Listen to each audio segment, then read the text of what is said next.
নমস্কার বন্ধুরা, আমি মৌমিতা। একটা গল্প বলি শোনো চ্যানেলে আপনাকে আবারও স্বাগত জানাই। আজকের উপস্থাপনায় আপনি শুনতে চলেছেন শ্রদ্ধেয়া লেখিকা সুচিত্রা ভট্টাচার্য রচিত হলুদ গাঁদার বনে উপন্যাসের প্রথম পর্ব। শুরু করছি সুচিত্রা ভট্টাচার্য রচিত উপন্যাস হলুদ গাঁদার বনে।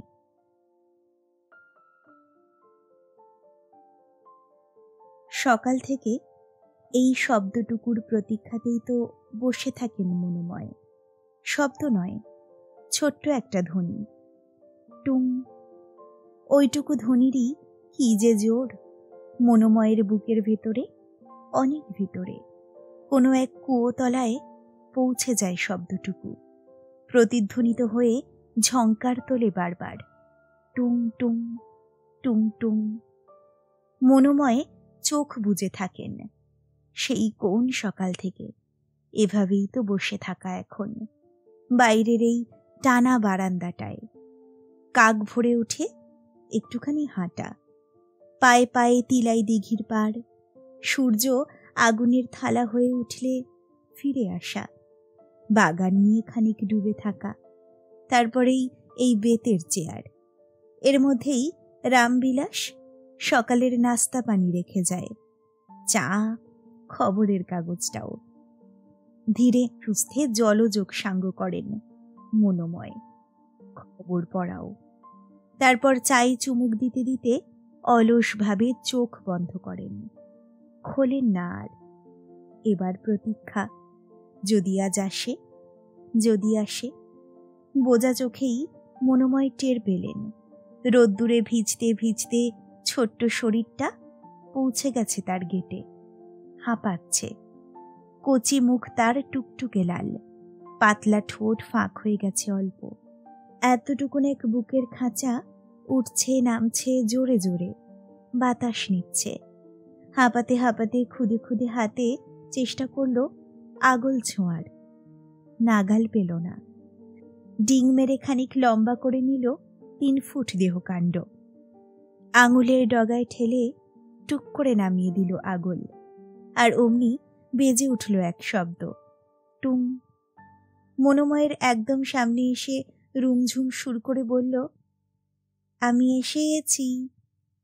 চোখের পাতা তবু বন্ধ মনোময়ের। বড় বড় শ্বাস টানছেন, ঘ্রাণ নিচ্ছেন বুক ভরে। আহা, কি অপরূপ এক শীতল সুরভি।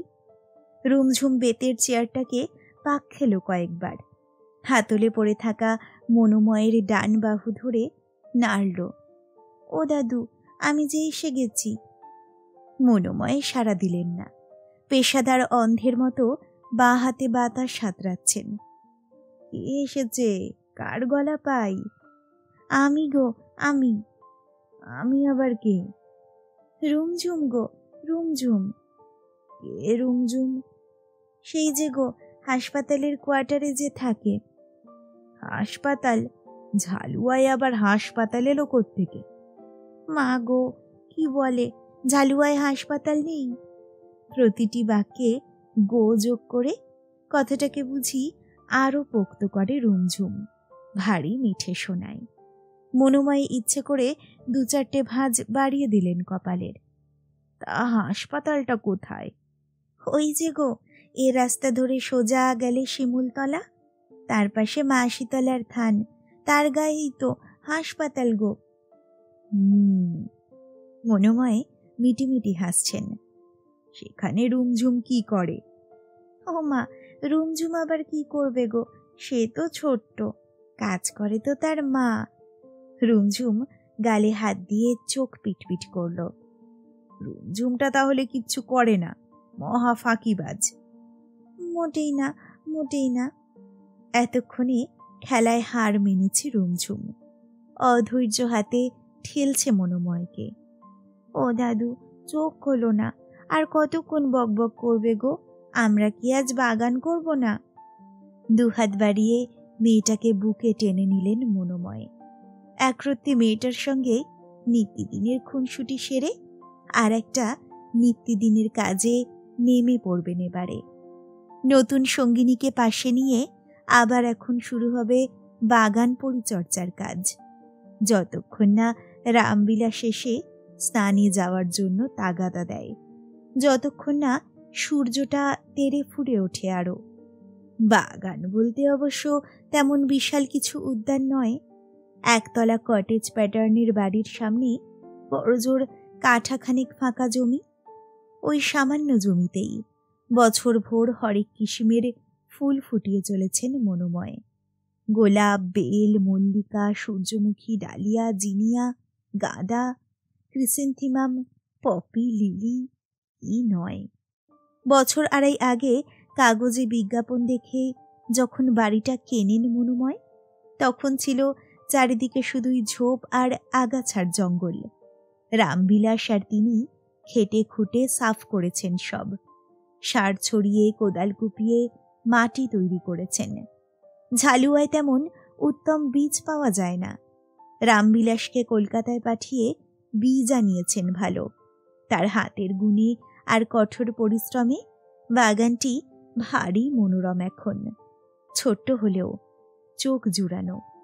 রুমঝুমের হাত ধরে বাগানে নামলেন মনোময়। ধুতিটাকে মালকোচা মেরে আকাশের দিকে তাকালেন এক ঝলক। শরৎ এসে গেল। ফুঁ দিয়ে আকাশে শিমুল তুলো ওড়াচ্ছে কোনো এক অদৃশ্য জাদুকর। বর্ষা শেষের গাছগাছালি সবুজের বাহার মেলে ধরেছে রোদ্দুরে। রোদ কিন্তু খুশি নয়, তার মেজাজে এখনো বেশ রাগ রাগ ভাব। মনোময় খুরপি হাতে উবু হয়ে বসলেন। দোপাটি গাছগুলো শুকিয়ে এসেছে। টেনে টেনে উপড়োচ্ছেন গাছগুলোকে। মাটি ঘাঁটতে ঘাঁটতে চোখ পাকালো রুমঝুম। এই, তুমি গাছগুলোকে তুলে ফেলছো কেন গো? এরা আর ফুল দেবে না যে। কেন দেবে না গো? এদের ফুল দেওয়া শেষ হয়ে গেছে, এরা এখন বুড়ো। ও, বুড়ো হলেই বুঝি তুলে ফেলে দিতে হয়? তা হয় বই কি। তুমিও তো বুড়ো, তোমাকেও বুঝি কেউ তুলে ফেলে দিয়েছে? মনোময় থমকালেন একটু, তারপরে হিহি হেসে উঠেছেন। সে সুযোগ আমি কাউকে দিইনি রে ভাই। আমার বুড়িটা যেই মরল, আমি অমনি নিজের শেকড়টাকে তুলে নিয়ে সবাইকে কাঁচকলা দেখিয়ে পালিয়ে এসেছি। তোমার বুড়িটা মরে গেল কেন গো? মনোময় ছোট্ট শ্বাস ফেললেন। বোধ হয় আমাকে জব্দ করার জন্য। রুমঝুমো চুপ হয়ে গেছে, ভাবছে কি যেন। মাটি মাখা বুড়ো আঙুলটা ঘষছে নিজের গালে। হঠাৎ বিজ্ঞের মতো বলল, আমার মাও তাই বলে, বাবাও নাকি মাকে জব্দ করার জন্য মরে গেছে। মনোময়ের বুকটা মায়ায় ভার হয়ে এলো। আহারে, এইটুকুনি মেয়ের কি দুঃখ, কি একা। মাটা সারাদিন হাসপাতালে ডিউটি করে, কখনো কখনো রাত ডিউটিও থাকে তার।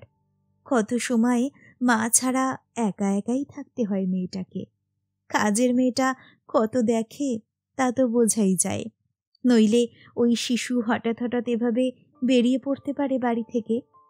হাসপাতালের কোয়ার্টার থেকে মনোময়ের বাড়ি কম দূর তো নয়। এতটা রাস্তা ওই মেয়ে চলে আসেই বা কি করে? এলো তো এলো, ঘণ্টা ভোর তার খোঁজ করতেও আসে না কেউ। হঠাৎই একদিন রুমঝুমকে চোখে পড়েছিল মনোময়ের। শীতের মরশুমি ফুলে তখনও সেজে আছে মনোময়ের বাগান।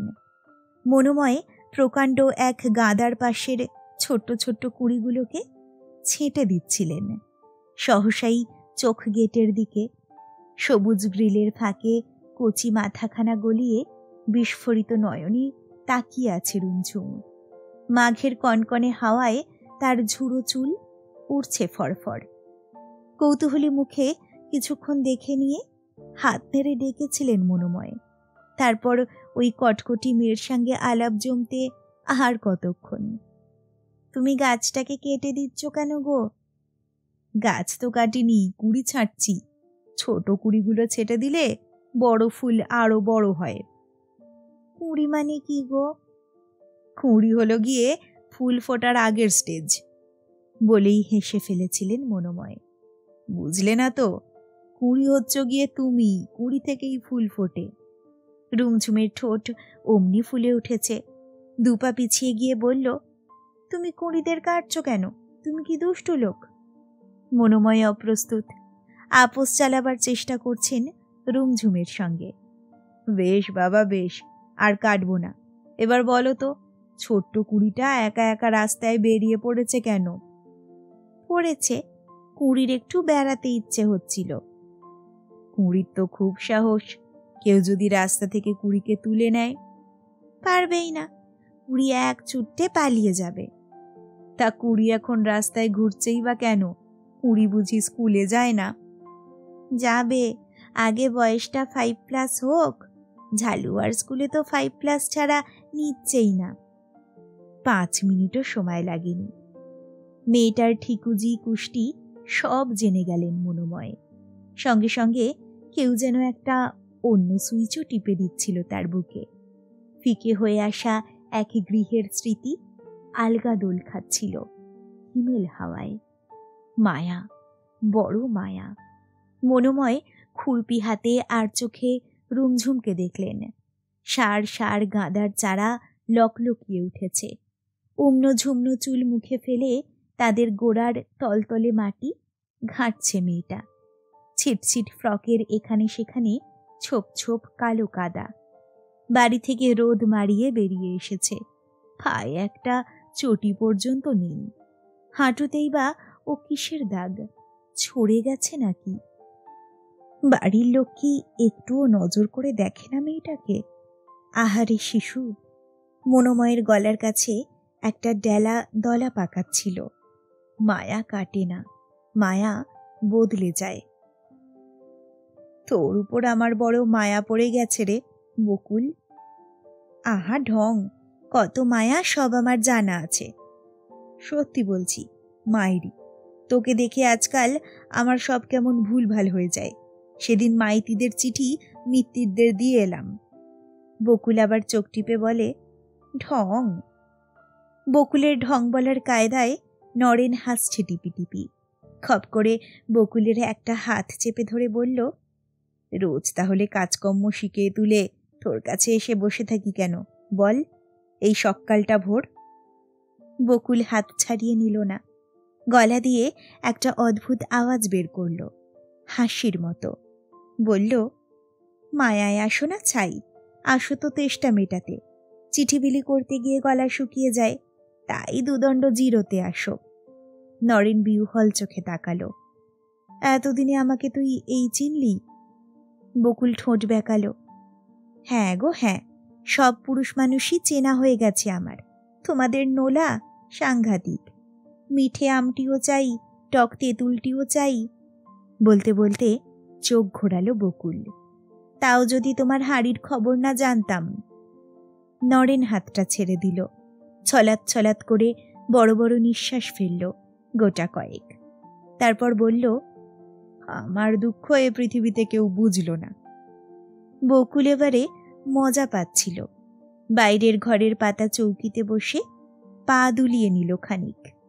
দুহাত কোলের উপরে জড়ো করল। নতুন করে আবার দুলতে দুলতে বলল, তোমার কিসের দুঃখ গো পিয়নবাবু? ঘরে তোমার অমন টসটসে বউ। কেন রোজ এক খোঁচা দিস বকুল? সেই খণ্ডারিনী বউকে কি বউ বলে? হাতে একটা লাঠি ধরিয়ে দিলে পুরো ঝালুয়া থানার কনস্টেবল। বকুল খিলখিলিয়ে হেসে উঠল। আবার বুঝি বউ ধরে পিটিয়েছে জোর? তাহলে আর বলছি কি। খাকি জামার বোতাম খুলে ডান কাঁধটা দেখালো নরেন। নীল কালশিটে পড়ে আছে, একটু যেন ফুলেও আছে জায়গাটা। মুখে হাত চাপা দিয়ে শিউরানোর শব্দ করল বকুল। ও মা, এ যে সত্যি সত্যি মেরেছে গো! কি করেছিলে তুমি? কিছু করতে হয় নাকি? আমাকে না মারলে মহারানীর রাতে খিদেই হয় না। বকুল সন্দিগ্ধ চোখে তাকালো। তা বললে কি হয়? নিশ্চয়ই কিছু একটা করেছিলে। এমনি এমনি কি মেয়ে ছেলেরা স্বামীর গায়ে হাত তোলে? তোলে রে তোলে। সন্দেহে পুড়লে মেয়ে ছেলেরা সব পারে। তখন আর তাদের ডান বা জ্ঞান থাকে না। মিচিমিচি কাল নতুন খুন্তিটাকে বেঁকিয়ে দিল। বকুল কথাটা বিশ্বাস করল না। কার্তিকের সঙ্গে ঘর করার সময় বকুলও কি কম সন্দেহ করেছে তাকে? সন্দেহগুলো তো খুব ভুলও ছিল না। তা বলে কি বকুলের কখনো সাহস হয়েছে কার্তিকের গায়ে হাত তোলার? অবশ্য কার্তিক অনেক তাগড়াই জোয়ান ছিল। সারাদিন ট্যাক্সি চালিয়ে এসেও একটুও ধুঁকত না। ছিপি খুলে ঢকঢক চুল্লু ঢেলে উল্টে বকুলকেই গোবেরন দিত। নরেনটা ভারী রোগাসোগা মানুষ, তার জন্যেই কি পেটাতে পারে বউ? নরেন এক দৃষ্টে দেখছে বকুলকে। মোড়া ছেড়ে উঠে এসে বকুলের কাঁধে হাত রাখল। মাইরি বলছি, আমি কাল কিচ্ছু করিনি। সন্ধেবেলা ফুরফুরে হাওয়া দিচ্ছিল, দাওয়ায় বসে বিড়ি টানছিলাম। তখন কি চাই দেখেছি পাশের বাড়ির উর্মিলা কুয়োতলায় দাঁড়িয়ে আছে। হঠাৎ ডাইনিটা এসে হিড়হিড় করে আমায় টেনে ঘরে নিয়ে গেল। কি না আমি নাকি উর্মিলার সঙ্গে চোখে চোখে ইশারা করছি। তারপর ওই মার খেলে চোর সিধে হয়ে যেত রে, আর আমি কিনা তাও চুরি করে তোর কাছে আসি। বকুলের বলতে ইচ্ছে করল, তা অমন বউ নিয়ে ঘর করার দরকার কি তোমার? ঘাড় ধরে তাড়িয়ে দিলেই পারো। মুখ ফুটে বলতে পারল না কথাটা। মেয়ে মানুষকে স্বামী তাড়ালে তার যে কি হাল হয় সে তো বকুলের নিজের চোখেই দেখা। শুধু দেখা কেন, হাড়ে হাড়ে টের পাওয়াও বটে। কার্তিক যে সোনারপুরের ওই ধুমসি মাগিটার সঙ্গে অনেক দিন ধরেই পীড়িত চালাচ্ছে, এ কথা কি জানতো না বকুল? জানতো, কিন্তু লোকটা যে তার সঙ্গেই ঘর করবার জন্য তাড়াবে বকুলকে, তাকেই বা ভেবেছিল। তাড়ানোর অছিলায় শুধু চারটি বদনাম ছড়িয়ে দিল বকুলের নামে। বকুল নাকি বাজা, বকুল মুখরা, বকুল কার্তিককে সুখ দিতে পারেনি, আরও কত কি। নরেনের বউটারও তো ছেলে পুলে নেই, তাকে যদি নরেন তাড়ায় কখনো ওই সব বদনাম দেবে কি? নরেনের দুবলা হাতটা আস্তে করে কাঁধ থেকে নামিয়ে দিল বকুল। উদাস গলায় বলল, ব্যথা হয়েছে খুব, একটু মলম লাগিয়ে দেবো? মাটিতে থেবড়ে বসে চৌকিতে হেলান দিল নরেন। মলম লাগবে না, তুই শুধু একটু হাত বুলিয়ে দে। বকুলের ঠোঁটের কোণে হাসির ঝিলিক। পুরুষ মানুষের প্রেম প্রীতির কত যে রূপ, কখনো দামাল, কখনো দানব, কখনো শিশুটি। হয়তো রাতে ব্যথায় কোঁকাবে, কিন্তু এখন বকুলের হাতের ছোঁয়াতেই বেশি সুখ পাবে মানুষটা। থাক, অত সুখে কাজ নেই।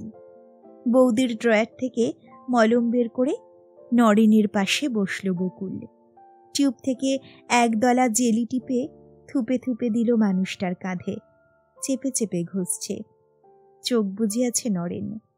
বকুলের হাতের চাপে মুখ মাঝে মাঝে বিকৃত হয়ে যাচ্ছে তার, তবু শব্দটি কাটছে না। হঠাৎ দুহাতের বেড়ে বকুলের কোমর জড়িয়ে ধরল। বকুল নিজেকে ছাড়ানোর ভান করল। আহ, কি হচ্ছে কি? রোষও দেখি একটু, মলমটা আগে লাগিয়ে দিই। নরেন আরো জোরে চেপে ধরেছে বকুলকে। আর লাগবে না, ব্যথা সেরে গেছে। বকুল বাধা দেওয়ার জোর পেল না। 2 মিনিটেই উস্তুম পুস্তুম ঘেঁটে বকুলকে কাহিল করে দিল নরেন। ব্লাউজ খুলে গেছে, শাড়ি আলুথালু, আগুন বেরোচ্ছে গা দিয়ে। মা গো মা, শরীরে এত তাপও থাকে? নরেনকে ঠেলে ঠুলে জোর করে উঠে দাঁড়ালো বকুল। আঙুল চালিয়ে চুলটা খানিক ঠিক করল। বেশ বাসো। তড়িৎ পায়ে বারান্দায় গেল একবার। নরেন ছটফট করছে। যাস কোথায়? বকুল উত্তর দিল না।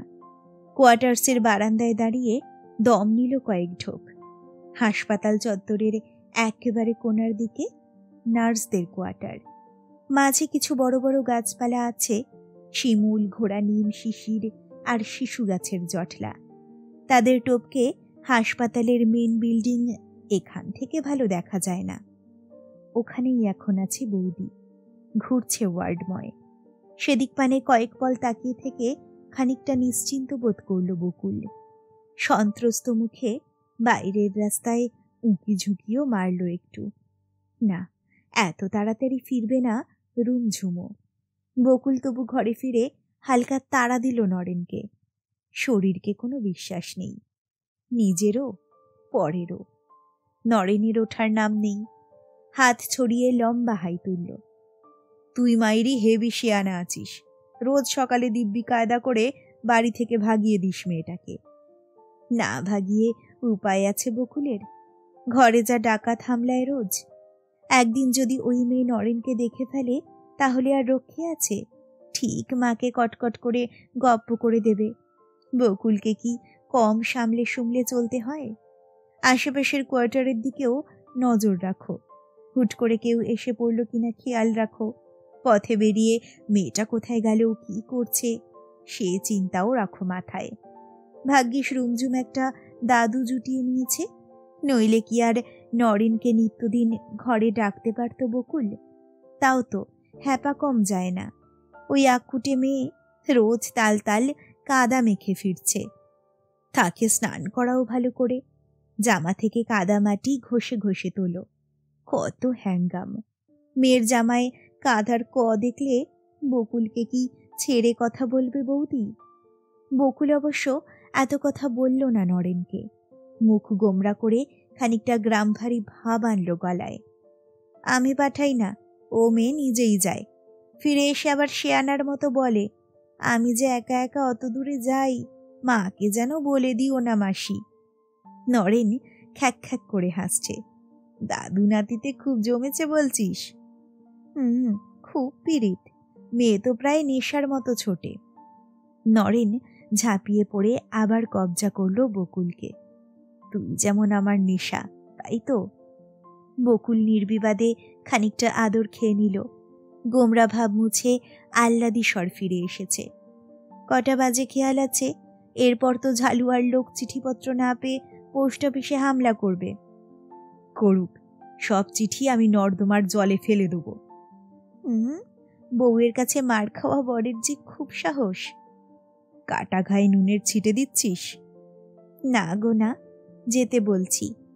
কথাটা বলেই কি যেন মনে পড়ে গেল বকুলের। রোগা মানুষটার কবল থেকে নিজেকে ছাড়ালো আস্তে করে। ভেতর দরজার কাছে গিয়ে বলল, 1 মিনিট দাঁড়াও, যাওয়ার আগে শরবতটা খেয়ে যাও। এসেই বড় মুখ করে খেতে চেয়েছিলে। সে যখন বলেছিলাম তখন বলেছিলাম, এখন কি আর শরবতে আমার তেষ্টা মিটবে রে? নরেনের স্বরে প্রায় আর্তনাদ। তোর জন্য পিপাসায় আমার ছাতি ফাটে রে বকুল। বকুল শুনেও শুনল না। রান্নাঘরে গিয়ে ঝটপট লেবু কাটল, কালো কুঁজোর জল ভরল গ্লাসে, চিনি মেশালো, নুন দিল, লেবু চিপল প্রাণপণে।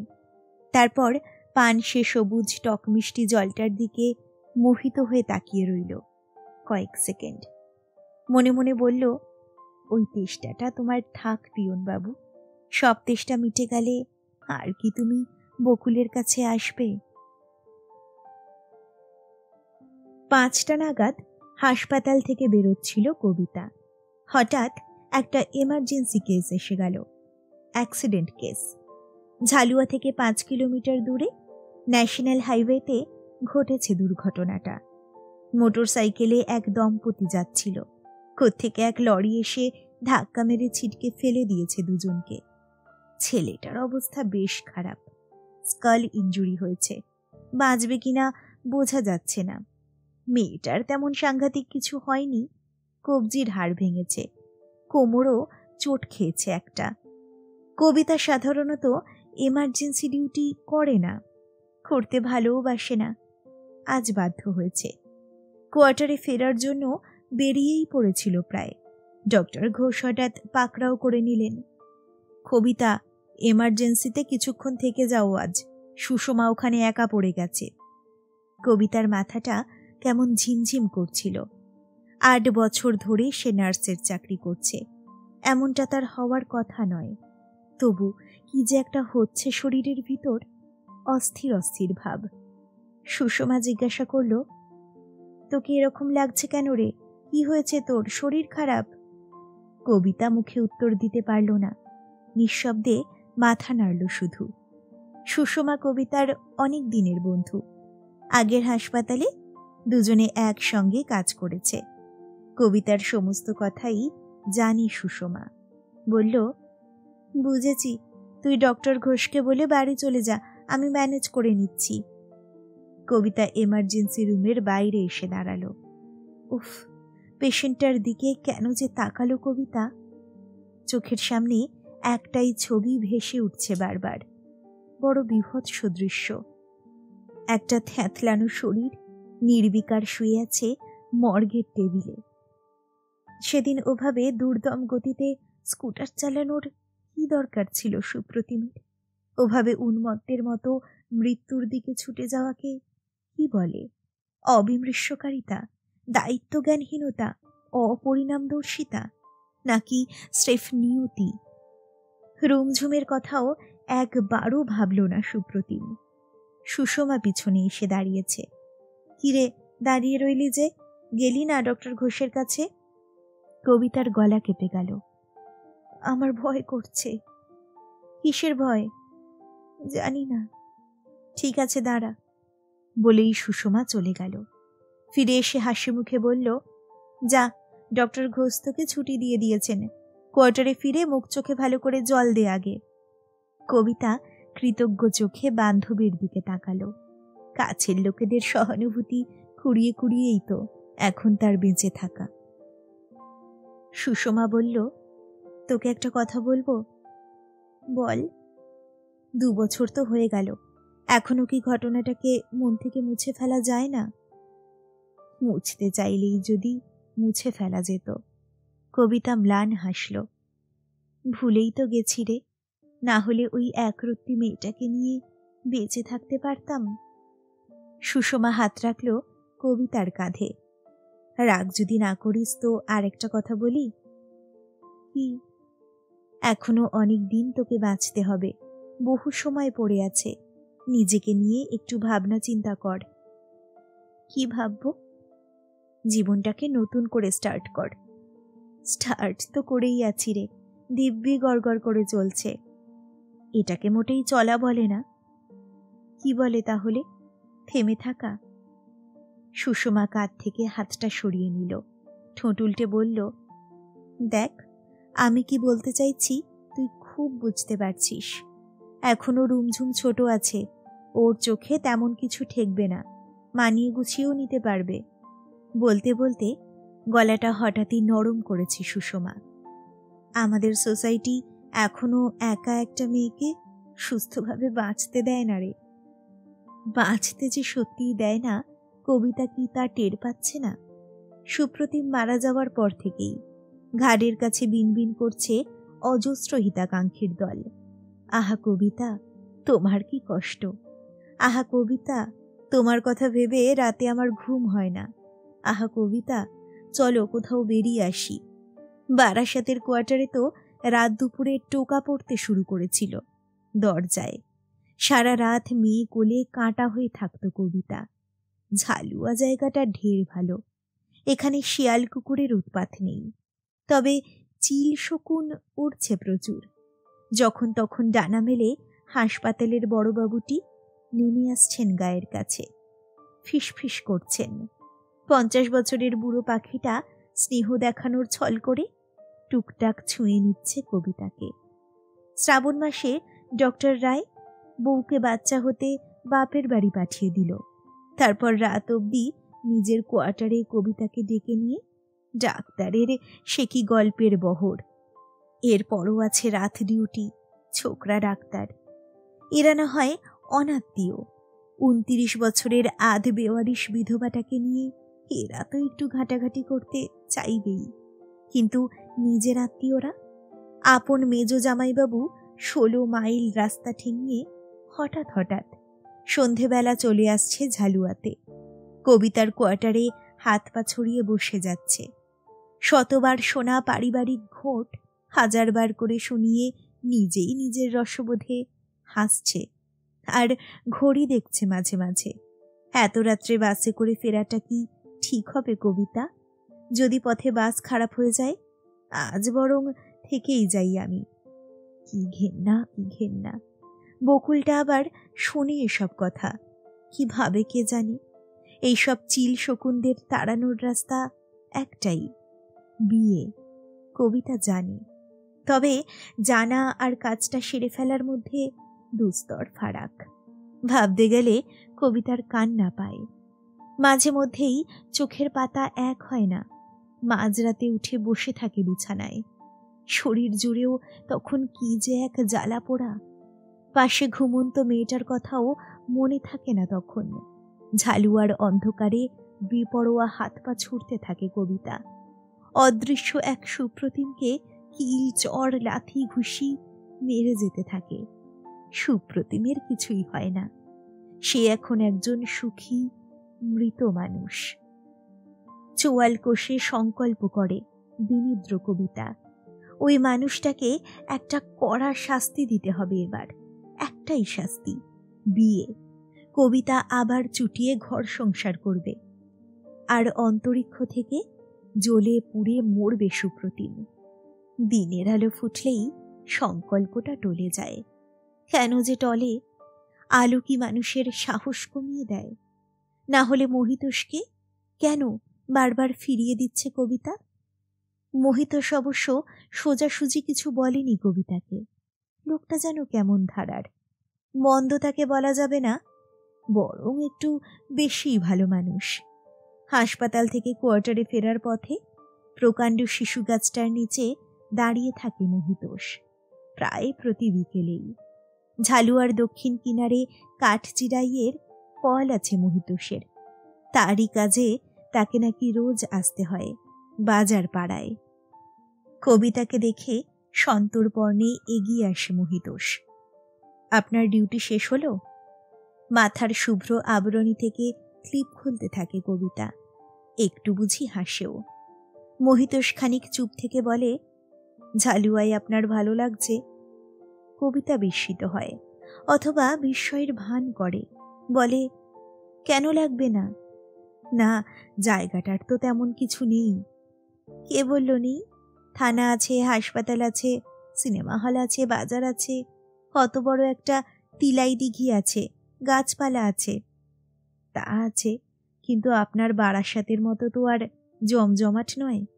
আপনাকে কে বলল আমার জমজমাট জায়গা ভালো লাগে? মুহূর্তে 40 বছরের মহিতোষের চোখ উজ্জ্বল হয়ে যায়। আপনার ভিড় ভালো লাগে না? আপনার নির্জনতা ভালো লাগে? উত্তর দেয় না কবিতা। বুঝিবা আবারও একটু হাসে। এরপর মহিতোষ অনেকক্ষণ নীরব হয়ে যায়। শিশু গাছের নিচে একটা হাওয়া খেলে সেই সময়। তক্ষুনি আচমকা গাছের ডালে কিচমিচ করে ওঠে পাখিরা। তাদের ভাষা বড় স্পষ্ট শোনায় কবিতার কানে। তারা বলে, মহিতোষের বউ পালিয়েছে আজ থেকে 9 বছর আগে। বউটা ছিল কলকাতার মেয়ে। ঝালুয়ার নির্জনতায় এতটুকু মন বসেনি তার। মহিতোষ এখন একা, ভীষণ একা। কবিতা নরম গলায় প্রশ্ন করে, আপনার শরীরটা এখন কেমন? ভালো, বেশ ভালো। পেটের ব্যথা ট্যাথাগুলো আর আসে না তো? না, ঝালুয়া হাসপাতালের চিকিৎসার গুণ আছে। কবিতা আচমকাই প্রগলভ হয়ে ওঠে একটু। শুধু চিকিৎসারই গুণ আছে, সেবার নেই? কাঁচা পাকা উস্কো খুস্কো চুলের চৌকো মুখের ধুতি পড়া গাঁট্টা গোট্টা মানুষটা বেশ লজ্জা পায়। ডান হাত দিয়ে আড়াল করে বাঁ হাতটা। বাঁ হাতের 3টে আঙুল নেই মহিতোষের। নিজের হাতে কাঠচেরাই করতে গিয়ে যন্ত্র করাতে উড়ে গিয়েছে। লাজুক মুখে মহিতোষ বলে, সেবাও তো চিকিৎসা নয় কি? খিদে টিদে ঠিক মতো হয়? হয়, কিন্তু বড় বেখাপ্পা সময়। সকালে পেট পুড়ে খেলাম, 2 ঘন্টার মধ্যে আবার খিদে পেয়ে গেল। আবার কোনোদিন কাজের চাপে খাওয়া হলো না, খিদেও পেল না। তবে খিদেটা যখন পায় বড় কষ্ট হয়। পাশেই তো আপনার বাড়ি, গিয়ে খেয়ে এলেই তো পারেন। বাড়ি? আবার নীরব হয়ে যায় মহিতোষ। আবার ওঠে হাওয়াটা, একটা ঘূর্ণির মতো ঘোরে মহিতোষ আর কবিতাকে ঘিরে। তবে পাখিরা তখন আর শব্দ করে না। নির্জন নীরবতা বুকে নিয়ে ঝালুয়ার সেই শেষ প্রান্তে ফিরে যায় মহিতোষ।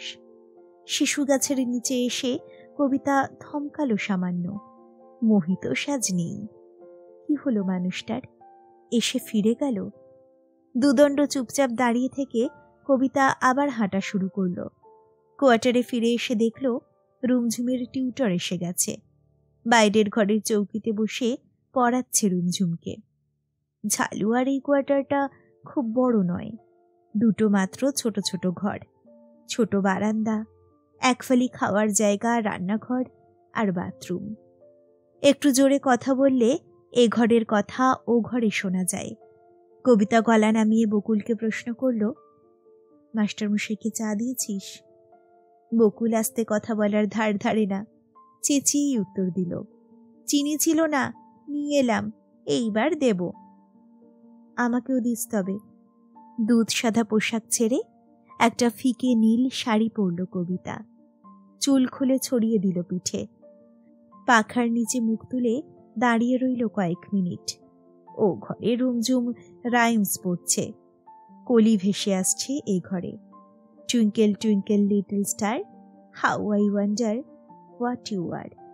ছেলেটা খুব যত্ন নিয়ে পড়ায় রুমঝুমকে, 24-25 বছরের ছেলে, মুখটা বড় মায়াবী।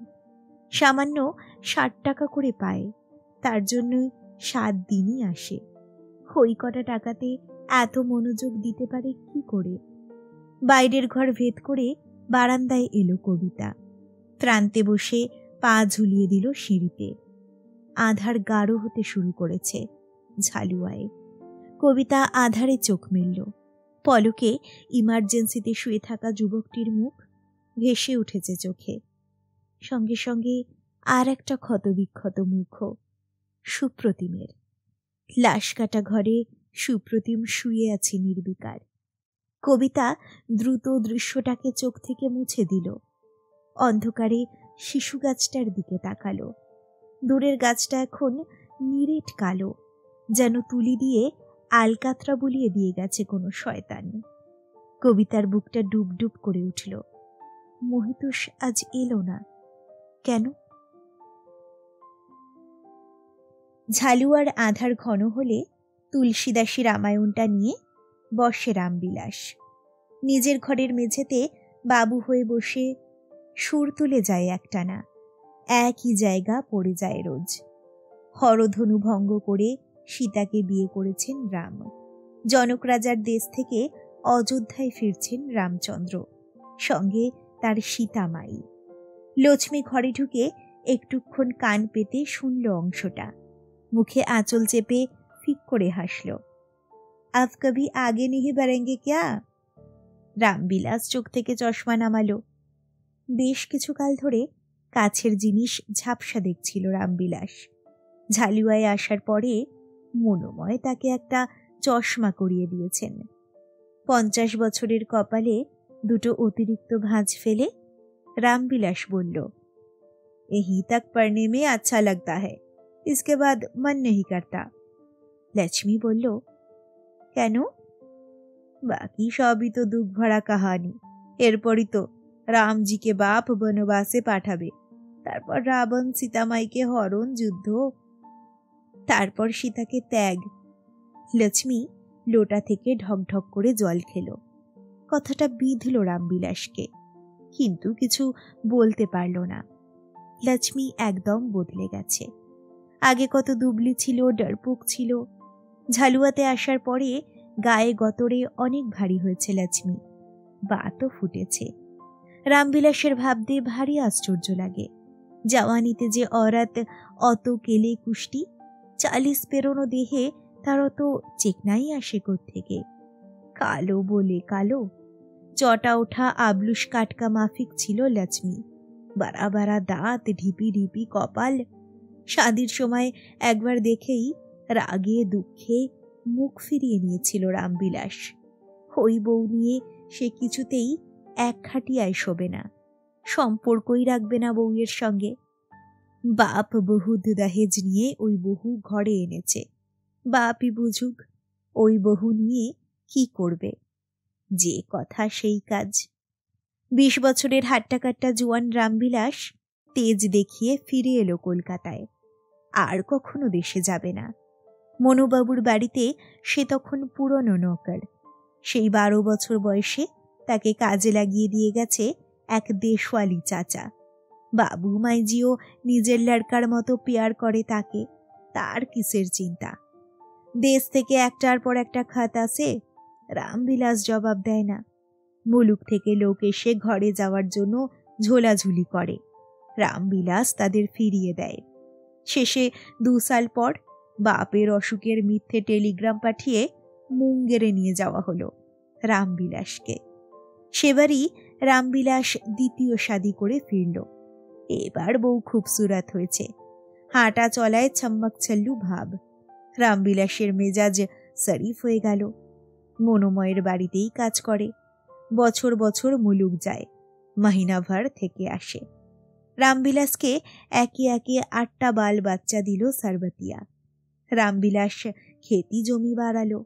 রামবিলাসের বাল বাচ্চারা এখন সবাই শেয়ানা। লড়কিদের শাদি হয়ে গেছে।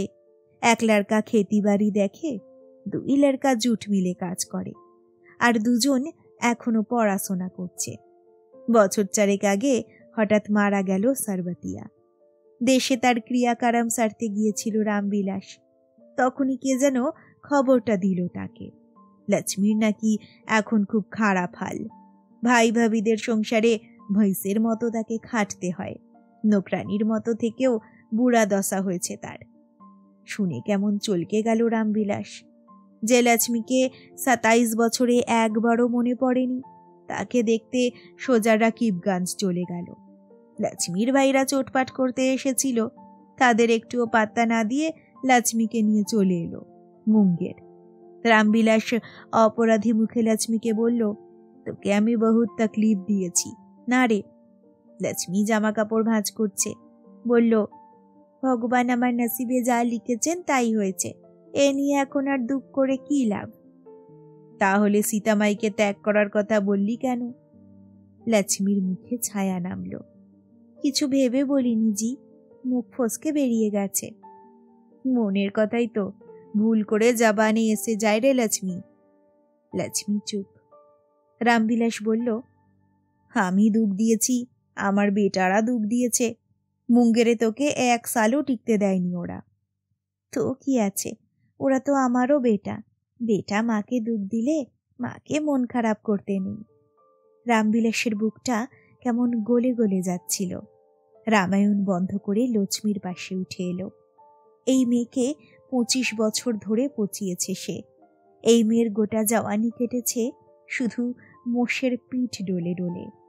রামবিলাসের গলা কেঁপে গেল। 2.5 বছর ধরে বহুবার বলা কথাটা আউড়ে ফেলল আবার। আমি খুনি, আমি পাপী, আমার সাজা হওয়া উচিত। লক্ষ্মীর চোখে কোনো সৌন্দর্য নেই, ভাষাও ফোটে না। তবু কি যেন একটা ঝিলিক দিয়ে গেল। বলল, আপনাকে বারণ করেছি না, ও কথা একদম নয়। ঝালুয়ায় এসে আমি সব ভুলে গেছি। গলার কাঁপন এবার ছড়িয়ে যাচ্ছে দেহে। রামবিলাস মোটা মোটা আঙুলে লক্ষ্মীর কাঁধ খামচে ধরল। তুই ভুলেছিস, আমি কেন ভুলতে পারি না রে লক্ষ্মী? সোহাগের এই পূর্ব লক্ষণগুলো চেনা হয়ে গেছে লক্ষ্মীর। সে তড়িৎ গতিতে সরে গেল। আভি নেহি, বাবুকে খানা দিতে হবে। কলকাতার বাড়ির মতো দেওয়াল ঘড়ি নেই এখানে। আউট হাউসের ঘরে তাই একটা টাইম পিস রেখেছে রামবিলাস, ঝালুয়াতেই কেনা। রামবিলাস টাইম পিসের দিকে চোখ রাখল। বাবুর এখনো খাওয়ার টাইম হয়নি। 9টা বাজতে এখনো 20 মিনিট বাকি। লক্ষ্মী ঘুরে তাকালো। বাবু এত টাইম মেপে খায় কেন? এ আর কি টাইম মাপা দেখছিস? কলকাতার বাড়িতে বাবুকে তো দেখিসনি, দেখলে বুঝতিস। 1 মিনিট টাইম ইদার উদার হতো না। 6টার সময় চা, 8টায় নাস্তা পানি, 12টায় দুপুরের খানা, 2টোয় ফল। ঝালুয়ায় এসে বাবু আর সে বাবু নেই, বহুত চেঞ্জ হয়েছে। ঘড়ি আর মানে কই, বাগিচা নিয়েই পড়ে আছে দিনভর। আউট হাউসের সামনেই মনোময়ের ফুল বাগান। ঘরের আলো আধারকে তরল করে দিয়েছে অনেকটা। দিব্যি দেখা যাচ্ছে ফুলেদের। বাগান আলো করে রয়েছে বেল, মল্লিকা, গোলাপ। হালকা সুগন্ধ ভেসে আসছে লক্ষ্মীর ছোট্ট ঘরে। লক্ষ্মী বাগানের দিকে তাকিয়ে বলল, ফুল কখনো দাগা দেয় না, ফুল নিয়েই থাকা ভালো। বাবু ভালো আছে। তা আছে। রামবিলাসও বাগানে চোখ ফেলেছে। বাবুর তবিয়ত এখনো অনেক ভালো, মাইজির সার্গবাসের পর। যে হাল হয়েছিল বাবুর, দিন বুখার দিন খাসি। এখানে কখনো বিমারিতে পড়তে দেখেছিস বাবুকে? জিন্দা গুড়িয়াটাকে পেয়ে বাবু যেন আরো ভালো হয়ে গেছে। লক্ষ্মী অন্যমনস্কভাবে শুনছিল, কিংবা শুনছিল না। হঠাৎ রামবিলাসের কাছে ঘেঁষে এলো, এক বাত कहूं क्या? দেশে ফেরার মতলব আপনি বিলকুল ছেড়ে দিন জি, কি হবে ফিরে? লক্ষ্মীকে দেশে ফেরার কথাটা মাঝে মাঝে বলে রামবিলাস, কিন্তু নিজের মনেই ঠিক যেন জোর পায় না। এতদিন ধরে সে দেশ ছাড়া, এখন দেশে পাকাপাকিভাবে গেলে আর কি সেখানে নিজেকে খাপ খাওয়ানো যাবে? মাটি একবার ছেড়ে এলে মাটিও পর হয়ে যায়। দেশে গিয়ে মাঝে মাঝে নিজের বাল বাচ্চাদেরই কেমন অচেনা অচেনা লাগতো রামবিলাসের। পড়োশিরা যখন এসে দেশ গায়ের কথা বলতো, এ বাড়ির ও বাড়ির গল্প শোনাতো, কিছুই যেন তেমনভাবে মাথায় ঢুকতো না। আপনা মুলুকের খোলা হাওয়ায় শ্বাস নিতে গিয়েও কখনো কখনো কি অস্বস্তি। আবার যেই ট্রেন থেকে হাওড়া স্টেশনে নামলো, শরীর মন বিলকুল চাঙ্গা। এই যে 2.5 বছর দেশে যায়নি রামবিলাস, তাতেই বা কি এমন মন খারাপ হয়েছে তার? তবু একবারে লক্ষ্মীর পরামর্শ মানল না রামবিলাস, ক্ষীণ প্রতিবাদ জুড়ল। বলিস কি লক্ষ্মী, নিজের ঘরে নিজে ফিরবো না? আপন খেতি বাড়ি দেখবো, আপনা গাঁয়ে মরব। লক্ষ্মী ভুরু কুচকে দেখল রামবিলাসকে, বলল, এ আপনার দিল কি বাত নয়, আমি জানি। দেশে গিয়ে আপনি খালি বাবুর কথা বলেন, বুড়ো বাবুকে ছেড়ে আপনি থাকতেই পারবেন না। রামবিলাস শেষে ফেলল, লক্ষ্মীকে যত বোকা ভাবে তত বোকা তো নয়। সত্যি বাবু তার দিমাগে ঢুকে গেছে, বাবু বেঁচে থাকতে সে যাবে কোথায়? হাসতে হাসতে রামবিলাস বলল, আমি কি আভি যাওয়ার কথা বলেছি? বাবু বুড়া আদমি, বাবুর যদি কিছু হয়ে যায় তখন কি করব? কোথায় যাব? কেন আমরা এই মাকান পাহারা দেব? এই মাকান বাবুর ছেলেরা থোড়ি রাখবে। কলকাতায় অত বড় মাকান ছিল, সেখানেই কেউ থাকলো না, যে যার মতো আলাদা হয়ে গেল। বাবু মরে গেলে ছেলেরা এই মাকান জরুর বেচে দেবে। তো তো আবার কি, চলো মুসাফির আপনা ঘর। লক্ষ্মী আবার কি যেন ভাবল, বলল, এক কাম করেন তাহলে, আপনার তো কিছু রুপিয়া আছে, বাবুর কাছ থেকে কিছু উধার নিন, তারপর ঝালুয়াতে একটা ঘর তুলে বসে যান। চাইতে এখানে একটা দোকানও খুলে নিতে পারেন, দুজনেই পাকাপাকি বন্দোবস্ত। কথাটা এভাবে কখনো ভেবে দেখা হয়নি। রামবিলাস আগে মরলে লক্ষ্মীর কি গতি হবে? মুঙ্গেরে তো ঠাঁই নেই লক্ষ্মীর। রামবিলাস শব্দ করে হাসল, বুদ্ধিটা মন্দ দিসনি। লক্ষ্মী টেরচা চোখে দেখছে রামবিলাসকে। আমি এই ঝালুয়াতেই মরব। রামবিলাস রসিকতা করল, এত পেয়ার হয়ে গেল ঝালুয়ার সঙ্গে। লক্ষ্মী ঘড়ির কাঁটার দিকে তাকালো, 9টা বাজছে, আর কথা নয়, এবারে খানা দিতে যাবে বাবুকে। রামবিলাস পিছু ডাকল, কি বললি না যে, ঝালুয়া কেন এত ভালো লাগলো? লক্ষ্মী দরজার চৌকাঠে দাঁড়ালো একটু, চোখটা হঠাৎ বুজে ফেলে বলল, আপ जो ही मुझे मिले जी। লক্ষ্মী কথাটা বলেই ছুটে চলে গেছে। রামবিলাসের মন এক বিচিত্র পুলকে ভরে যাচ্ছিল। কথাটা বলার সময় কুৎসিত মেয়েটা কেমন এক পলকে সুন্দর হয়ে গেল, ঠিক যেন ম্যাজিক। একেই কি পেয়ার বলে? সরবতিয়ার গর্ভে 8টা বাল বাচ্চা হয়েছে রামবিলাসের। কই, সরবতিয়াকে দেখে কখনো তো ঠিক এই অনুভূতি আসেনি মনে। ঝালুয়ার আকাশে এখন অনেক তারা, চাঁদ ওঠেনি বলে তারারা যেন আরো বেশি চকমক করছে। রামবিলাস একটা বিড়ি ধরিয়ে বাইরে এলো। অনেক রকম এতাল বেতাল চিন্তা ঘুরছিল তার মাথায়। 4 দিন পরে মহালয়া, তারপর ঝালুয়া জুড়ে পুজোর বাজনা বাজবে। পুজোর পরে বাবুর ছেলে মেয়েরা আসবে বিজয়া করতে। প্রতিবারই আসে, 2-4 দিন থেকেও যায়। জোর হল্লা গুল্লা চলে বাড়িতে। পুজোর আগেই ঘরগুলো সব ভালো করে সাফ করতে হবে। পিছনের ঘর দুটো বহুদিন বন্ধ পড়ে আছে। লক্ষ্মীকে সঙ্গে নিয়ে কাল থেকেই নেমে পড়বে কাজে। কুয়োর কপিকলটারও দড়ি ছিঁড়ে গেছে, জল তুলতে কষ্ট হচ্ছে বেশ। কাল বাজার থেকে মনে করে দড়ি কিনতে হবে। গাঁদার চারা লাগানো জমিটাতেও আরেকবার নিড়েন দেওয়া দরকার। হঠাৎই একটা বেখাপ্পা ভাবনা ধেয়ে এলো রামবিলাসের মনে। লক্ষ্মীর একটা বাচ্চা হলে বেশ হয়। সর্বতিয়ার সঙ্গে তো চিরকাল দূর থেকেই সংসার করেছে। বাল বাচ্চা নিয়ে রামবিলাসের সেভাবে ঘর করা হলো কই? লক্ষ্মীর বাচ্চা খেলে বেড়াবে রামবিলাসের ঘরে, বসে বসে দেখবে বুড়ো রামবিলাস। খেলতে খেলতে বাচ্চাটা ছুটে বেরিয়ে আসবে রামবিলাসের কাছে। আধো আধো গলায় জিজ্ঞাসা করবে, ঝালুয়া তোমার এত পেয়ারা কেন বাবুজি? বুড়ো রামবিলাস হাসবে মাথা নেড়ে, বলবে, আপ जो ही मुझे मिला जी। তিলাই দিঘি পুরো একটা পাক দিলে পাক্কা 1 মাইল। পূর্ণেন্দু হিসেবটা জানে, কিন্তু এই পথটুকু কিছুতেই 2.5 মিনিটের কমে ঘুরে আসতে পারছে না সে। আরও গতি বাড়াতে হবে, আরও 2.5 মিনিটটাকে 2 মিনিটে নামাতে হবে, হবেই। বড় পিপুল গাছটার পাশে এসে পূর্ণেন্দু সাইকেলটা আর একবার ভালো করে পরখ করে নিল। চাকার পাম্প ঠিকই আছে, কিন্তু এ তো আর রেসিং সাইকেল নয় যে পেশাদারি নিপুণতায় সাঁই সাঁই করে ছুটবে। এ হলো গিয়ে অফিস কাছারি করা কেরানি সাইকেল। বাবার রিটায়ারমেন্টের সঙ্গে সঙ্গে এর মধ্যেও কেমন একটা নিরাসক্ত ভাব এসে গেছে। প্যাডেলে চাপ মেরে যতই হাঁটু অবশ করে ফেলো, চাকা দুটো নিজের খেয়ালেই ঘুরবে। সাইকেলটাও এখন বোধহয় ঘরে বসে পেনশন খেতে চায়। উপায় নেই, এই সাইকেল নিয়েই পূর্ণেন্দুকে লড়ে যেতে হবে। চাইলেই বা রেসিং সাইকেল সে এখন পাবে কোথায়? অন্তত ঝালুয়ায় তো মিলবে না। 50 মাইলের রেসে গোটা ঝালুয়া থেকে পূর্ণেন্দু ছাড়া আর কেই বা নাম দেয়?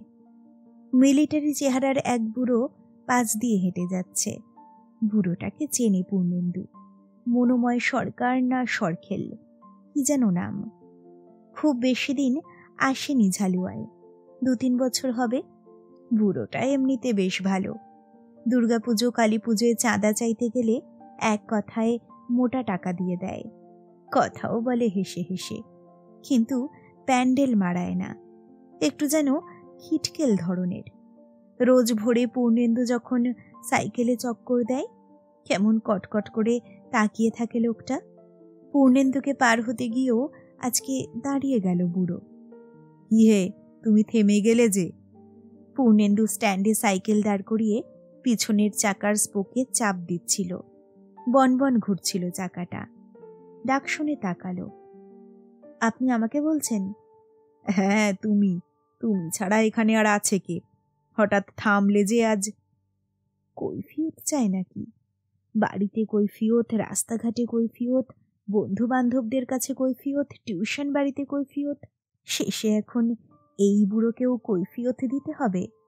যথেষ্ট বিরক্ত হলেও রাগটা দেখালো না পূর্ণেন্দু।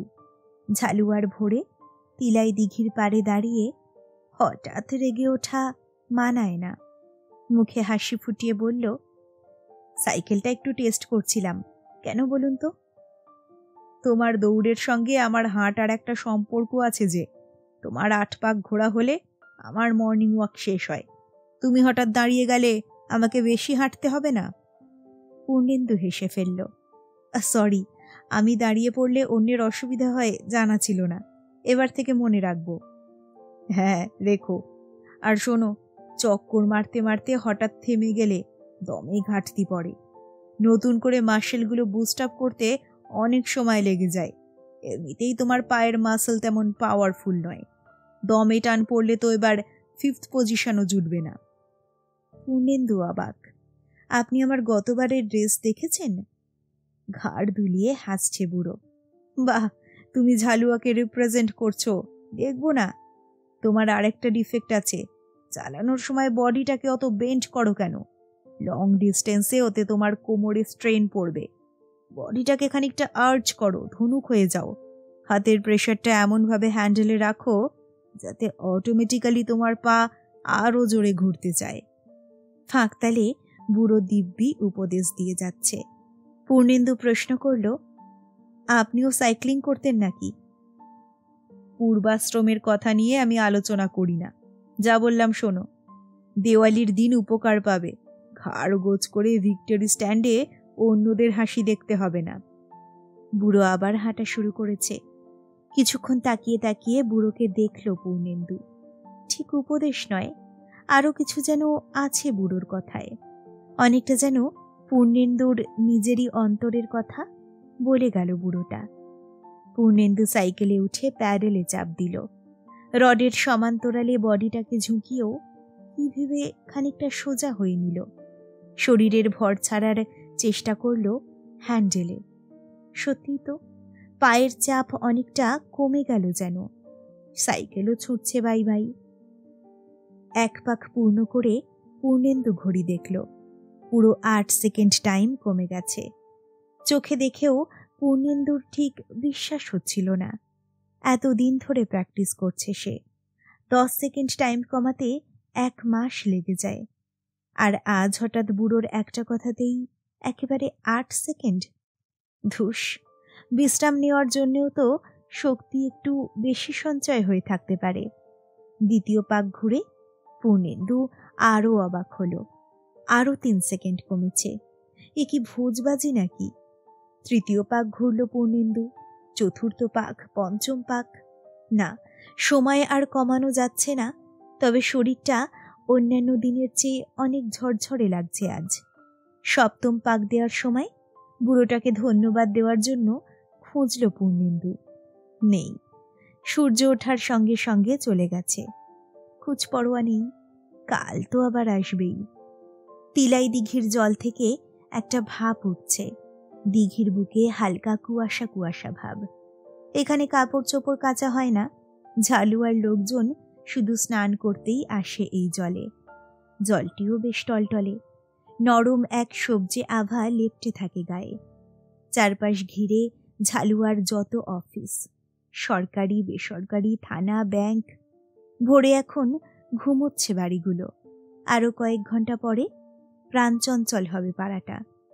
20 পাকের পর থেকে একটু একটু করে ক্লান্ত হচ্ছিল পূর্ণেন্দু।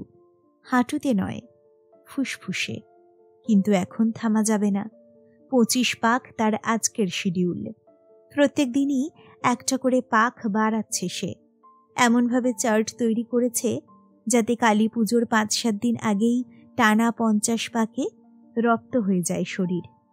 তারপর একদিন বিশ্রাম, একদিন 50 পাক, আবার একদিন বিশ্রাম, একদিন 50 পাক।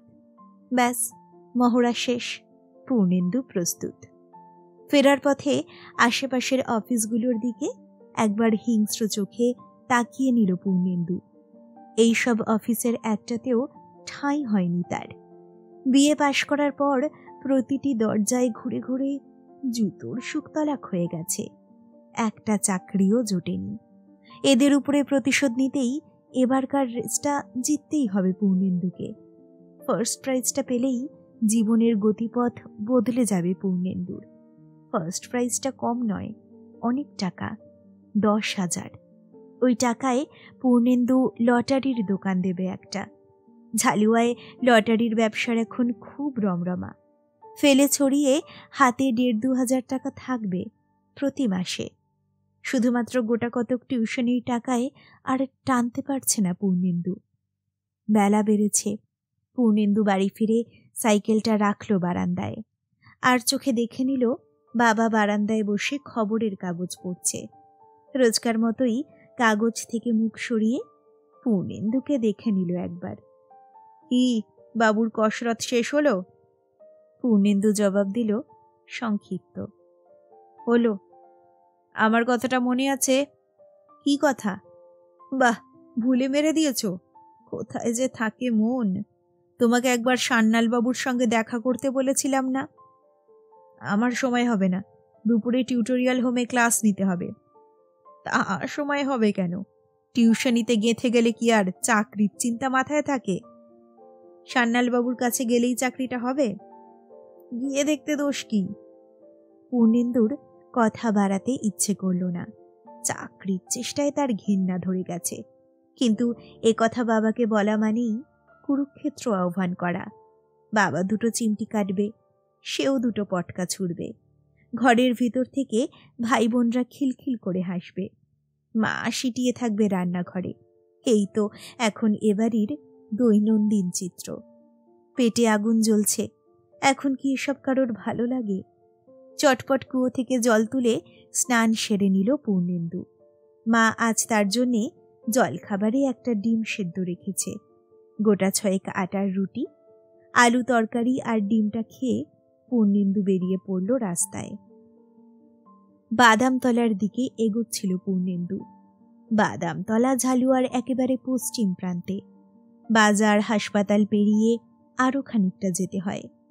ক্লাস 7-এর একটা ছাত্র আছে বাদামতলায়। তাকে দিয়ে শুরু হয় পূর্ণেন্দুর টিউশনির দিন। বড় রাস্তায় এসে হঠাৎ ওপারে চোখ আটকে গেল পূর্ণেন্দুর। রুমঝুমের মা না? হাতে একটা ভারী ব্যাগ নিয়ে মাথা নিচু করে হাঁটছে কবিতা, থেমে থেমে। দেখেই বোঝা যায় হাঁটতে বেশ কষ্ট হচ্ছে। পূর্ণেন্দু দ্রুত রাস্তা পার হল। আপনি বাজারে এসেছিলেন আজ? কবিতা চমকে তাকালো। ও মাস্টারমশাই। হ্যাঁ, মানে আপনাকে দেখতে পেলাম। পূর্ণেন্দু সামান্য তোতলাল। আমি তো এইদিকেই থাকি, শিব মন্দিরের পাশের গলিতে। জানি। কবিতা একটু হাসল। বকুলের শরীরটা ভালো নেই, আমাকেই বাজারে আসতে হলো। দিন, থলিটা আমার হাতে দিন। না না, ঠিক আছে, আমি পারছি। দিন না, আমি তো ওদিকেই যাচ্ছি, এগিয়ে দিই একটু। কবিতার হাত থেকে ব্যাগটা প্রায় কেড়েই নিল পূর্ণেন্দু। পাশাপাশি হাঁটছে দুজনে, কথা বলছে টুকটাক। কবিতা জিজ্ঞাসা করল, আপনার ছাত্রীর প্রগ্রেস কেমন দেখছেন? কিছু শিখবে টিকবে বলে মনে হচ্ছে? কেন শিখবে না? রুমঝুম খুব ভালো মেয়ে, এখনই কার্সিভ রাইটিং বেশ ভালো পারছে। পারলেই ভালো, যা চঞ্চল, সবসময় ছটপট করছে। পূর্ণেন্দু আবার বলল, না না, রুমঝুম খুব ভালো মেয়ে। কবিতা বেশ খানিকক্ষণ নীরব। হঠাৎই আনমনে বলল, মেয়েটার জন্যে সেভাবে তো ঠিক সময় দিতে পারি না, সারাদিন কাজের লোকের কাছে থাকে। পূর্ণেন্দু বলল, ওটা মনে হয় রুমঝুমের অভ্যাস হয়ে গেছে। তা হয়েছে, ওর জন্মের আগে থেকেই তো কাজ করছি আমি। তবু কি যেন একটা বলতে গিয়েও কবিতা থেমে গেল। পূর্ণেন্দু কবিতাকে দেখছিল। কবিতার চোখ দুটো খুব বড় নয়, তবে ওই চোখে সবসময় একটা ভাষা ফুটে থাকে। ভাসানের দিন দুর্গা প্রতিমার চোখে যে ভাষা থাকে, ঠিক যেন তেমনটাই। পূর্ণেন্দুর কেমন গা ছমছম করে, কি একটা হতে থাকে ভিতরে, কি যেন। মাজা রং, ছোট্টখাট্টো চেহারা, পান পাতা মুখ, ওই মহিলার এক গোপন দুটি 1,00,000 চুম্বকের মতো টানতে থাকে পূর্ণেন্দুকে। কবিতার সঙ্গে তার কথা হয় খুব কম। রুমঝুমকে যখন পড়ায় পূর্ণেন্দু, কবিতা ফেরে ক্লান্ত হয়ে। কোনোদিন বা দাঁড়িয়ে একটু কথা বলল পূর্ণেন্দুর সঙ্গে, কোনোদিন বা খেয়ালই করল না পূর্ণেন্দুকে।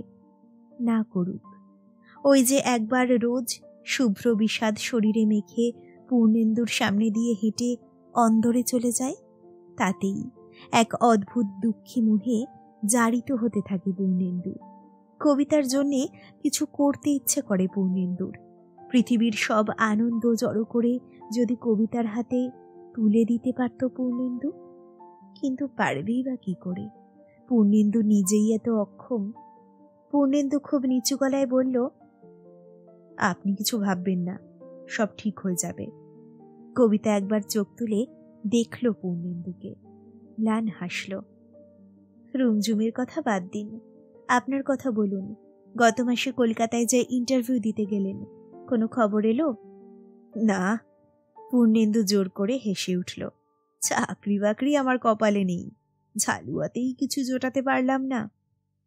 একটা ব্যবসা শুরু করে দিন না, চারদিকে কত রকম স্কিম টিম হচ্ছে। ওসবের জন্যেও অনেক তদবির তদারকি লাগে, লোককে তেল মেরে মেরে আমার তেলের স্টক ফিনিশ, নতুন করে আবার তেল ঢালা পোষাবে না। পূর্ণেন্দুর গলার স্বর দৃঢ় হলো। তবে ব্যবসায় করব ঠিক করেছি, আশা করছি একটা জায়গা থেকে টাকা পেয়েও যাব। কবিতা কি বিশ্বাস করল না কথাটা? আবেগের মাথায় হঠাৎ উচ্ছল হলো পূর্ণেন্দু। টাকাটা আমি পাবই, এবার আমাকে কেউ হারাতে পারবে না। কবিতা অবাক হয়ে তাকালো। কিসে হারাতে পারবে না? আপনি জানেন না? ও, আপনি জানবেনই বা কি করে? আপনি তো গত বছর ঝালুয়াতে আসেননি। দেওয়ালির দিন ঝালুয়াতে একটা সাইকেল রেস হয়, বড় রেস, 50 মাইলের। তিলাই দিঘিকে ঘিরে 50 পাক। অনেক জায়গা থেকে কম্পিটিটর আসে, কলকাতা থেকেও।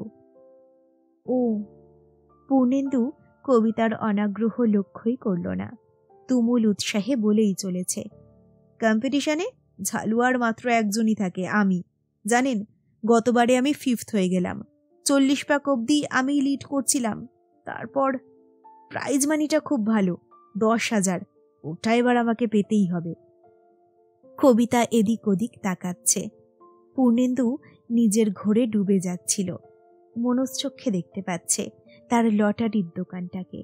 ঝালুয়ার বাজারে জলজল করছে নাম। Good luck. দোকানের ঝাঁপ ফেলার আগে রোজ একটা করে টিকিট সরিয়ে রাখবে পূর্ণেন্দু, প্রতিটি লটারির। যত্ন করে পকেটে রেখে দেবে টিকিটগুলো। তারপর একদিন ছুটতে ছুটতে কবিতার সামনে গিয়ে ফেলে দেবে একটা টিকিট। এই দেখুন, ভাগ্য ঘুরে যায়। এই দেখুন, আপনার নাম করে কেটেছিলাম। এই দেখুন, আমি আপনার ভাগ্য ঘুরিয়ে দিলাম। পূর্ণেন্দুর হঠাৎ খেয়াল হলো কবিতা অনেকটা পিছিয়ে গেছে।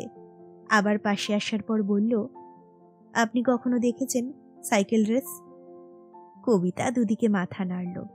ভাবতে পারবেন না, ঝালুয়া জুড়ে সেদিন কি এক্সাইটমেন্ট। হাজার হাজার দর্শক দিঘির পাড়ে ভিড় করে, বিশাল শামিয়ানা, মাইকে গান, নাটুদা সমরদা সমানে রিলে করে চলেছে। বলতে বলতে থামল পূর্ণেন্দু। আপনি শুনছেন না? কই, শুনছি তো। না, আপনি শুনছেন না, দেখেননি তো কোনোদিন, তাই বুঝতে পারছেন না। দারুণ রোমাঞ্চকর। 20-25টা সাইক্লিস্ট সাইকেলের উপরে ঝুঁকে বন বন সাইকেল চালাচ্ছে, শাঁসা টার্ন নিচ্ছে। কেউ কাউকে জায়গা দিচ্ছে না, এ ওকে কাটিয়ে বেরোচ্ছে। দুজন তো গতবার ধাক্কা খেয়ে পুকুরের জলে ছিটকে গেল। আমি নেহাত স্পিডটা বাড়িয়ে দিয়েছিলাম। হয়েছে, চুপ করুন। কবিতা আচমকা গলা উঠিয়েছে। আমার স্পিড ভালো লাগে না মাস্টারমশাই। পূর্ণেন্দু চুপসে গেল। কি বলবে হঠাৎ ভেবে পেল না। খানিকটা দিশেহারার মতো বলল, সাইকেল রেস আপনার ভালো লাগে না? আমার কোনো রেসই ভালো লাগে না। হাসপাতালের গেট এসে গেছে। পূর্ণেন্দুর হাত থেকে ব্যাগটা নিয়ে নিল কবিতা। আসি। পূর্ণেন্দু মরিয়া হয়ে বলল, আপনি আমার রেস দেখতে যাবেন না? কবিতা আলগাভাবে বলল, দেখি, এখনো তো দেরি আছে। হ্যাঁ হ্যাঁ, চলে আসবেন। রুমঝুমকে আনবেন, ওর ভীষণ ভালো লাগবে। রোজ ভোরবেলা উঠে প্র্যাকটিস করি। আপনারা কেউ যদি দেখতে না আসেন। বেশ, সে না হয় দেখা যাবে। উদ্গ্রীব পূর্ণেন্দুকে একফালি হাসি উপহার দিল কবিতা। তারপরে হাঁটতে হাঁটতে মিলিয়ে গেল শিশু গাছটার পিছনে। পূর্ণেন্দুর বুকে একটা দ্রিম দ্রিম ধ্বনি বাজছিল। কবিতা আসবে, কবিতা পূর্ণেন্দুর জয় দেখতে আসবে। মন থেকে সমস্ত দুঃখ গ্লানি মুছে যাচ্ছে পূর্ণেন্দুর। পূর্ণেন্দু নিজেকেই নিজে বলল, আমি কিন্তু সেদিন শুধু রুমঝুমের মাস্টারমশাই থাকব না, সেদিন আমি পুরো দস্তুর পূর্ণেন্দু হয়ে যাব।